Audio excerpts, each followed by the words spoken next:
сурап берем азыр кайра башынан угуп турабыз.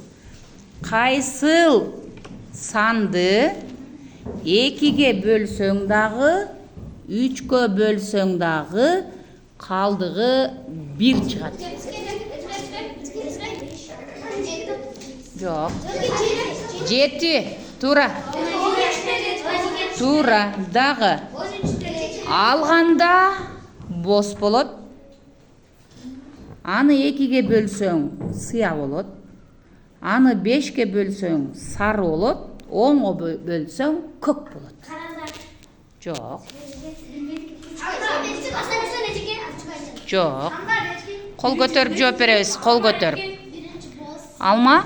Жок. Кайталайм. Кайталайм. Алганда бос болот. Аны 2-ге бөлсөң сыя болот. Аны 5-ке бөлсөң сары болот. 10-го бөлсөң көк болот.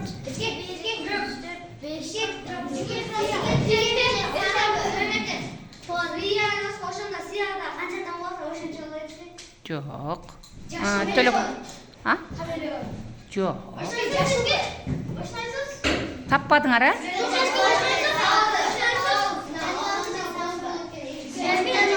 Таппадыңар, а? Буну ойлонуп келесиңер, а? Жоон айтпайм. Атасы баласына кун коюгабыз. Атасы баласына китеп берет. Эгер ушул китепти окуп бүтсөң, 1000 сом берем дейт. Баласы 1 жумадан кийин окуп бүттүм ата деп атасына китепти алып келет. Атасы эч нерседе сурабай туруп окуган жоксуң дейт. Ошондо атасы баласынын окубаганын кантип билди? Окубайды 1 жума өткөндөн кийин окуп бүттүм деп алдап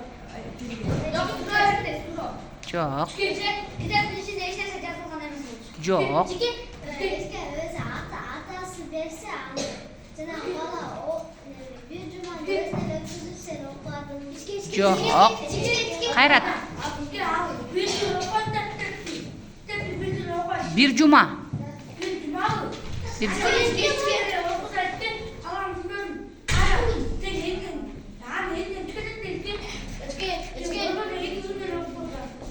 Аха.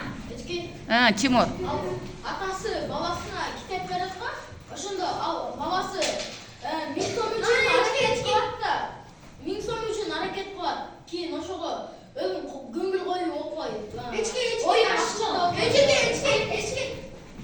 Мунира. Таңга болчу. Баласы таңга тааныбайт. Жок. Атасынын баары нере акчасы жок болуп калып, бере албай калып. Жок.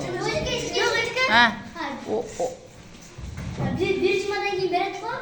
Bir jumadan ушунда bir китепти 1 жума окуйт да. Жүргүнчө 2 күн эткен. Баласы кичинекей болчу да тамак жейт экен.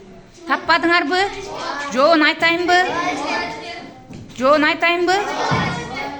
Же башка бирөөңөрдө ой барбы? Бала мисалы көп китеп болот, ичинде көп барат, анан 1 жумада баардыгын окубайт да, кээде бош болбой калат. Деп ойлойсуң, а? Жооп жокпу? баласы кичинекей алим болчу. Жок, китеп окуган. Баласы баары ошол китепти окуп турганда кайра атасы сурап келгенде жооп бере албай калган. Жок. Жооп жокпу? Айта берейин жоон.